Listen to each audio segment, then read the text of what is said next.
네, 2021년 7월 11일 이정훈입니다. 한국 사회에 상당히 문제가 있는 조직 민노총, 한국 정치에 상당히 문제가 있는 이재명 씨를 짚어보도록 하겠습니다. 민노총은 성공보수, 민노총에 합세하는 이재명은 점을 3개 찍겠습니다.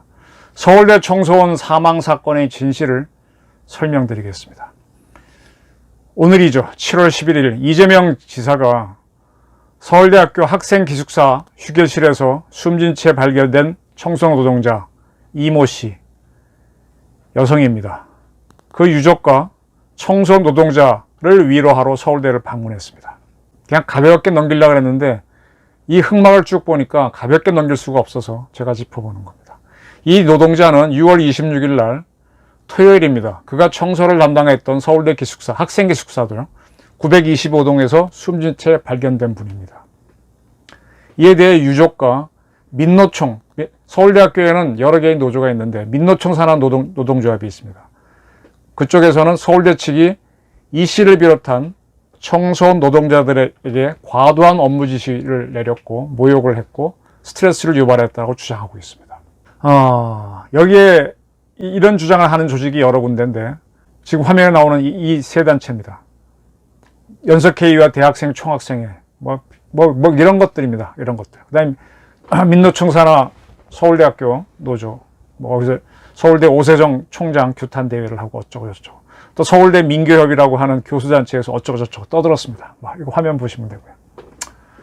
이렇게 이제 있고 난 다음에 7월 8일 날, 이게 7월 7일 날 7월 8일 날 있었죠. 그러니까 이재명 지사가 이 기사를 보고 자기의 페이스북에다가 기사 내용이 사실이 아니면 좋겠다.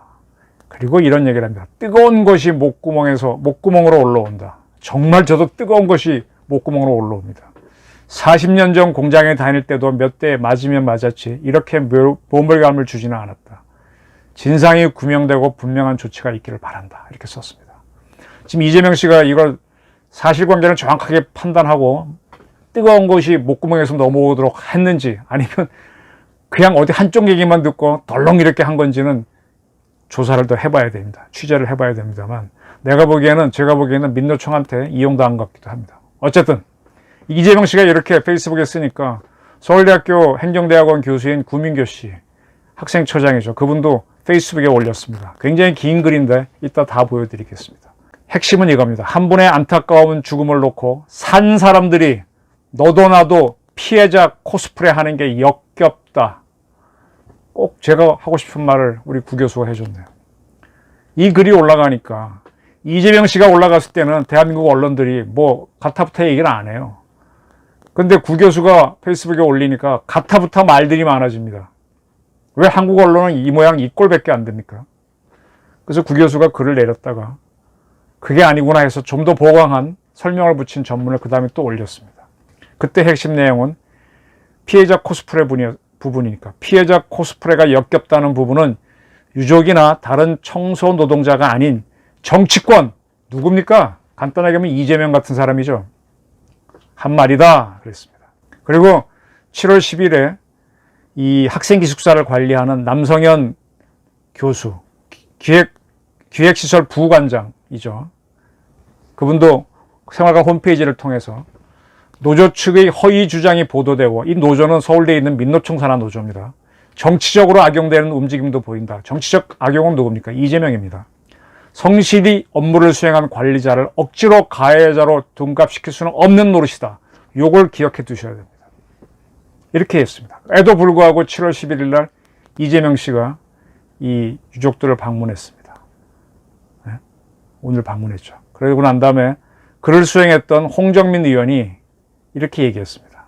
이재명 씨는 본인은 국민학교밖에 안 나왔고 이제 검정고시로 대학을 들어왔는데 자기 형제 남매 중에서 중졸자가 가장 학력이 높다 그랬죠. 굉장히 어렵게 큰 사람입니다. 이 지사가 7년 전에 여동생이 청소 노동자였는데 화장실에서 돌아가셨다고 한다. 그때 생각이 많이 나서 눈물을 멈추지 못했다.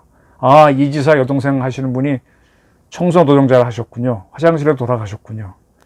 그게 생각이 나서 뜨거운 게 올라왔군요. 거기서 그쳤으면 좋습니다. 근데 이 지사가 이제 유족들을 만난 다음에 기자를 또 만났습니다. 기자들을 왜 기자들한테 알려서 같이 갔는지 모르겠네요. 근데 세게 나오지 않았어요. 오늘은 가족분들이 가슴이 아파서 위로의 말씀을 드리러 온 만큼 제가 특별히 드릴 말씀은 없다라고 그랬습니다. 그러니까 기자들이 그 구민교 처장이 페이스북을 통해 역겹다라고 했는데 어떻게 생각하느냐라고 물었더니 그분 입장에서는 그렇게 말씀하실 수도 있다라고 슬쩍 물러서는 얘기를 했습니다. 왜 이랬을까요? 이것저것 알아봤습니다. 서울대 기숙사에서 사망한 청소원 여성분. 일반적인 사유 관점에서 보면 조금은 엘리트라고 할 수 있는 분입니다. 좀 남다른 경력을 가졌습니다. 이분은 대학을 나오신 분으로 돼 있고요. 이리저리 알아보니까. 그리고 언론사에서 직장 생활을 한 경력이 있다고 밝혔었습니다. 그리고 굉장히 독실한 기독교 신자셨는지 아프리카에 가서 15년 가까이 선교 활동을 한 거로 되어 있습니다. 그리고 돌아오셔가고는 서울의 한 구립도서관에서 계약직 사서도 한 걸로 되어 있습니다. 신앙심이 굉장히 강하신 분이기 때문에 직업의 귀천, 이렇게 험불하게 허드렛 일을 하는 것에 대해서 큰 그런 의식이 약할 수도 있죠. 직업에 무슨 귀천이 있습니까? 그래서 2019년 가을에 서울대 학생 기숙사 청소원으로 들어왔습니다. 이분의 남편도 서울대 시설관리직 직원입니다. 부부 모두 시설관리직입니다. 그 이상은 가족관계는 잘 알죠. 부부관계는 어떤지 모르겠고요. 시설관리직은 적당한 시간이 지나면 무기계약직이 돼서 정년을 보장받을 수 있습니다. 월급은 그렇게 많지 않겠지만 부부가 같이 벌면 그럭저럭 살 걸라고 보이는데 이분들은 3남매를 둔 걸로 알려지고 있습니다. 근데 아직은 직장 생활을 하는 자녀는 없는 걸로 알려져 있습니다. 자, 이 씨는 6월 26일 날 토요일 날 사망한 상태로 발견됐는데 원래 토요일 날은 청소 근무자들도 근무 안 하는 날입니다. 현재 우리나라가 주 5일제, 그다음에 52시간 근무가 적용돼 있잖아요. 근데 청소원들 중에서는 주말에 나와서 일을 하시는 분들이 있습니다. 미리 일을 줄여놓는 건지 어떤지. 그렇게 하면 또 인센티브가 좀 있죠. 휴일 근무를 하면. 보통 4시간쯤 하고 가는데 그날 CCTV를 돌려보면은 청소를 다 마치셨겠죠. 그리고 휴게실에 들어간 장면이 있습니다. 그리고는 나온 장면이 없습니다. 이분이 휴게실에 들어간 다음에는 어떠한 사람도 휴게실에 들어간 모습이 없습니다. 그러면 이제 휴게실에서 안 나왔는데 어머니가 귀가하지 않자 밤 10시가 넘어서 딸이 신고를 한 모양이에요. 딸과 어머니는 옷을 사러 가자 이런 문자를 주고받았다고 하는데 오지 않으니까 이상해서 신고를 했죠. 그래서 결국은 휴게실에 있는 어머니를 그날 밤과 새벽 사이에 발견합니다. 누운 채 컵라면이 있었다고 하는데 사망해 있는 상태죠. 타살이라든지 자살한 흔적은 전혀 없었습니다. 가족들은 부검을 거부했습니다. 이에 대해서 처음에 이제 출동을 했던 관악경찰서는 분명히 자살이나 타살 혐의점은 보이지 않는다. 자살이나 타살 혐의점이 없으니 수사할 수가 없잖아요. 형사가 아니잖아요. 강제 수사도 나설 수도 없고 유족들이 완강하게 반대해 부검은 하지 못했다. 그리고 검시를 한 의사는 심근경색, 심장마비죠. 돌연사로 판단했습니다. 그리고 장례식도 치렀습니다. 이 학생 기숙사는 학생처장하고 교육부총장이 담당하는 거라서 그분들은 조문도 갔다고 합니다. 근데 돌연사를 하게 되면 심근경색으로는 산재 판정을 받기 어렵다라고 합니다. 근로복지공단에 산재를 해야 되는데 그거 하려면 학교에서 서류를 떼어가야 되거든요. 근무한 기록 같은 거. 학교 측도 이제 왜 그러냐고 물어봤겠죠. 그래서 산재가 되는지 알아봤는데 학교 측이 알아본 바로는 이게 순직이 아니기 때문에 어렵다 그런 걸 좀 눈치를 챘던 모양이에요. 어쨌든 이제 그렇습니다. 서울대학은 아까 말씀드린 대로 복수의 노조가 있는데 이 돌아가신 청소원의 남편분은 과거에는 민노총 소속 노조원으로 있다가 현재는 비민노총 노조로 옮겨왔습니다. 근데 최근에 민노총 노조와 많이 가까워서 움직이셨죠. 그가 속해 있던 그 비민노총 노조에서는 산재 관련해서 특별한 묘안이 없었던 모양입니다. 민노총 노조가 개입하면서 달라졌죠. 뭐가 달라졌느냐? 이 청소원을 관리하는 중간 관리자가 갑질을 한 게 아니냐 이런 문제를 제기한 거죠. 그러면 중간 관리자가 다치게 되죠. 갑질을 했다면. 근데 아주 흥미롭게도 이 중간관리자는 서울대 민노총 소속 노조원이랍니다. 근데 이분이 중간관리자를 맡은 거는 지난 6월 11일이었대요. 그 돌아가신 건 26일. 한 보름 난 짓인데, 새로 오신 사람이 그렇게 막 하기 쉬운가요? 그리고 이분에 대한 평은 상당히 성실하고, 또 특별히 주말 근무를 요구한 적도 없답니다. 그러나 이 유족과 이 민노총과 접촉한 이후에 민노총과 유족은 고된 노동에 시달렸다라는 그런 입장을 밝히고 있습니다. 남편분은 지금 쭉 뭐 여러 가지 얘기했는데, 지난해 시작된 코로나부터 학생들이 배달 음식 주문이 많아 쓰레기 양이 많이 늘었다. 학교는 군대식으로 노동자를 관리했다. 뭐 이런 식으로 주장을 했습니다. 그리고 유족들은 이 엘리베이터도 없는 건물에서 매일 100리터 쓰레기 봉투 6, 7개를 계단을 통해 날라야 했다. 갑질을 부렸다 주장을 했습니다. 또 민노총 소속의 노조는 관악 학생생활관을 영어나 한문으로 쓰게 했다. 기숙사 첫 개관연도 등의 청소 노동자에게 불필요한 시험을 치르게 한 뒤 점수를 공개해 모욕감과 스트레스를 유발했다. 서울대는 A씨 사망에 책임이 없다는 듯 먼저 선을 그으면서 어쩌고 저쩌고 했다. 직장 내 갑질을 어쩌고 이렇게 얘기했습니다. 그리고 이제 유족과 이 민노총 노조는 뭐 진상규명 위한 뭐 어쩌고 뭐 강압적인 뭐 근무 환경 뭐 어쩌고 개선 뭐 이런 걸 요구했습니다. 네, 좋습니다. 이런 일이 있고 난 다음에 바로 이재명 씨가 그 페이스북에다가 목구멍에서 뜨거운 것이 목구멍으로 올라온다라고 글을 올렸죠. 그리고 나서 아까 말씀대로 구민교처장이 페이스북에다 글을 올렸던 겁니다. 구 교수가 올린 글을 다 보여드리겠습니다. 지금 깔린 건데 이거 읽어보실 분들은 읽어보십시오. 뭐 화면 멈추게 하면 다 보이니까. 근데 핵심적인 것만 보여드리겠습니다. 이렇게 썼습니다. 구 교수가. 이재명 이분 이 얘기를 다룬 기사를 제 손으로 옮기긴 싫지만 저도 뜨거운 것이 목구멍으로 올라와 한마디 하겠습니다. 이 또한 어떤 분들께는 변명으로 들리겠지만 지금 너무 일방적인 여론이 형성되고 있기에 최소한의 방어권을 행사하는 것으로 이해해 주세요. 필요시 법원 등에서 그 시시비비를 가리면 될 것입니다. 한 분이 안타까운 죽음을 놓고 산 사람들이 너도 나도 피해자 코스프레 하는 것이 역겹습니다. 언론의 마구잡이로 유통되고 소비되고 있는 악독한 특정 관리자 얘기는 모두 사실과 거리가 멉니다. 그 다음에 또 이런 얘기도 했습니다. 그분께서는 업무 필기시험에서도 1등을 하셨고 드레스 코드 조치에 대해서도 감사의 마음을 전했다고 합니다. 그분은 돌아가신 분입니다. 그 다음에 드레스 코드 조치는 3시 30분에 시작하는 업무 회의 후 이분들이 바로 퇴근하시라고 사복으로 입고 오시라는 취지였습니다. 이게 드레스 코드였다고 구 교수는 설명을 했고요. 그 다음에 중간관리자의 갑질 프레임에 좌표가 찍혔습니다. 아무리 돌아가신 분의 사정이 안타깝더라도 그리고 유족의 사정이 딱하더라도 산재 인정을 받기 위해 엉뚱한 사람을 가해자로 만들 수는 없는 겁니다.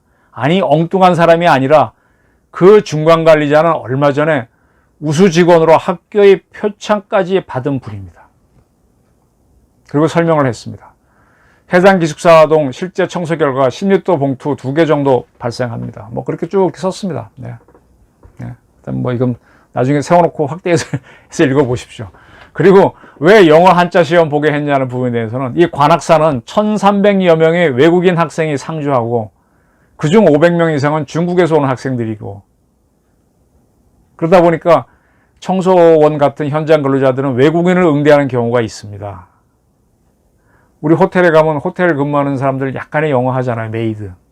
쉽게 이해되시겠죠. 그리고 이 청소원은 선교사를 하셨으니까 영어는 뭐 대학도 나오셨으니까 기본적으로 하시는 분이죠. 한자도 관악사 정도 이거 한자 못 쓰겠습니까? 이걸 올렸던 겁니다. 근데 여기에 대해서 많은 언론이 비판적으로 캡처해서 부산일보를 시작으로 비판적으로 쓰니까 본인이 뭐 사실을 알리려고 하다가 내렸죠. 근데 다시 문제가 되니까 7월 10일 날 조금 그대로 올리면서 지금 화면에 띄운 그대로 조금 보강 설명하는 추신 1, 2, 3, 4를 붙여서 올렸었습니다. 네.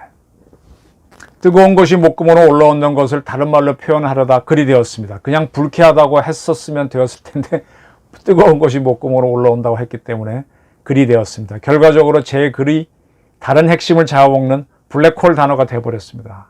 이미 날아간 화살이니 그대로 둡니다. 죄송합니다. 국교수께 글을 쓰고요. 그리고 나서 7월 11일 날 다시 글을 올렸는데 이렇게 이게 화면 다 있는 대로 보시면 됐고, 그 중에 중요한 게 노조, 이게 민노총 소속 노조. 노조의 기자회견 이후 일방적으로 기울어진 진실의 운동장을 보고 한 명의 서울대 구성원으로서 몹시 속이 상했습니다. 네, 구민규 교수는 서울대학교 나왔었습니다. 연대 교수하다가 서울대 행정대학원 교수 갔죠. 그리고 이런 얘기도 썼습니다. 또 다른 노동자가 마녀 사냥의 희생양이 되는 것을 막아야 한다는 제 소신에는 변함이 없습니다. 저는 이런 사람들이 좋더라고요. 이런 소신 있는 사람들이. 그리고 아까 말한 대로 이제 서울대도 민노총을 상대로 홈페이지 통해서 반격을 했는데, 거기에는 민노총이 몇몇 다른 위생원 선생님들과 유족들을 부추겨 근무 환경이 열악하다, 직장 내 갑질이 있었다 등 사실관계를 왜곡하면서 일방적인 주장을 펼치는 기자회견이 있었다. 민노총이 했죠. 결국은 뭔가 누구보다 충실했던 한 사람을 억지로 가해자로 투과시킬 수는 없는 노릇이다. 이렇게 얘기했습니다. 이 기숙사는요, 이 기숙사가 문재인 같은 1983년에 지었답니다. 83년이면은 올림픽 전인데, 제가 창동에 좀 살았거든요, 서울. 올림픽 전에 상계동도 살았고 창동도 살았는데, 거기 가면 저층 아파트가 있습니다. 5층 이하짜리. 그 아파트는 80년대 지은 저층 아파트는 엘리베이터 안 집어넣었어요. 엘리베이터 없습니다. 83년에 지은 건물이라서 엘리베이터가 없는데 지금 와서 없다고 문제 제기하면 어떻게 합니까? 네. 쓰레기가 뭐 얼마 더 나올 수는 있겠죠. 유명을 달리하신 분들에게는 애도를 표해야 됩니다. 그리고 그로 인해서 황망한 유족들께는 위로를 보내드려야 됩니다. 그러나 이들을 정치적으로 이용하는 세력에 대해서는 분명히 경고를 해야 됩니다. 분명히 경고를 해야 됩니다. 왜 유족이 중심이어야 되는데 민노총 소속 또 대통령 선거에 나선 정치인이 끼어듭니까? 뜨거운 게 목구멍에서 올라온다고 제 가슴에서 뜨거운 게 올라옵니다. 진짜. 이 산재에서 돌연사가 인정되면요, 제법 돈이 나옵니다. 그거는 이쪽 분야 아는 분들은 거의 다 압니다. 그러나 근로복지공단도 이게 다 자기 돈이 아니잖아요. 저 같은 봉급쟁이들 다 돈을 내는 것고 하는 건데 잘못 주면 자기도 당하잖아요. 그러니까 심사를 엄격하게 합니다. 근데 민노총이 붙어갖고 막 으쌰으쌰 해줘갖고 어떻게 되면은요, 그 돈 받죠? 그러면 거기에 상당액을 성공보수금조로 민노총이 받아갑니다. 이게 문제입니다, 이게. 사실 성공보수조로 받아가는 건 이건 불법입니다. 근데 양쪽이 합의해서 가면 뭐 어쩔 수가 없는 거죠. 이게 문제입니다. 서울대 민노총 소속 노조는 계속 노조원이 줄어왔어요. 때문에 서울대 비민노총 노조하고 갈등이 있습니다. 이것이 이렇게 이번 사태를 키운 한 원인으로 보입니다. 이런 판에 이재명 씨가 민노총으로부터 뭔가 얘기를 들었겠죠. 유족과 민노총, 그 다음에 청소원들을 만나러 와서 이렇게 하는 겁니다. 누가 누구를 이용한 건가요? 민노총이 이용한 거겠죠. 근데 이재명 씨가 간 거는 왜 갔을까요? 자기도 이익이 있으니까 갔겠지. 초록은 동생입니다. 이용당하는 사람도 사실은, 제가 사기 사건 쭉 치다 보면 참 당하는 사람이나 하는 사람이나 좀 뭐라 그럴까, 좀 그래요. 일본에 가면은 그 시코쿠에 가면 아와오돌이라고 일본에서 유명한 그 축제가 있는데, 마쓰리가 있는데, 거기 보면 뭐 하는 자도 바보, 뭐 당하는 자도 바보, 이렇게 춤추고 노래하는 게 있습니다. 자, 우리 한국 기자들 솔직히 이야기합시다. 윤석열 씨 부인, 저도 쭉 보니까 윤석열 씨랑 결혼하기 전에 쓴 논문이네. 국민대학교에서는 왜 스스로 윤석열 부인, 그 양반이 뭐 대학 교수가 됐습니까? 대학 교수가 그런 논문 썼으면 문제지만, 그런 거 알면은 왜 국민대학교는 그런 논문을 통과시켜줬어? 통과시켜준 사람들이 문제인데 왜 부인을 그렇게 욕보고 부인을 넘어서 갖고 윤석열 씨를 공격하나요? 국민대도 참 웃기는 학교예요. 그죠? 자, 그 정도로 탐사보도들을 한 대한민국 기자들이라면 공공연한 비밀인 민노총의 성공보수 부분을 취재할 의향 없습니까? 경찰을 사칭까지 하면서 취재하는 거는 위에서 오다를 받았기 때문인데, 진짜 탐사보도는요, 이런 거 취재하는 겁니다. 제가 하나, 이 방송 얼마나 많은 기자들이 봐줄지 모르지만, 이거 취재해 보십시오. 민노총이 지난번 이렇게 코로나 확 퍼지게 한 불법 집회를 한 것도 그 많은 돈이 어디서 나오겠습니까? 그리고 그 젊은 사람들이 노조원 한다면서 생업도 하지 않고 꿍깡거리고 다닐 수 있는 그 돈이 어디서 나오겠습니까? 정상적인 사람은 못합니다. 이게 한국 사회 망치는 겁니다. 이런데 정치인이 편성하는 거, 그런 정치인들을 속아내야 되는 거예요. 그런 정치인들이 바로 문재인 같은 사람이었던 겁니다.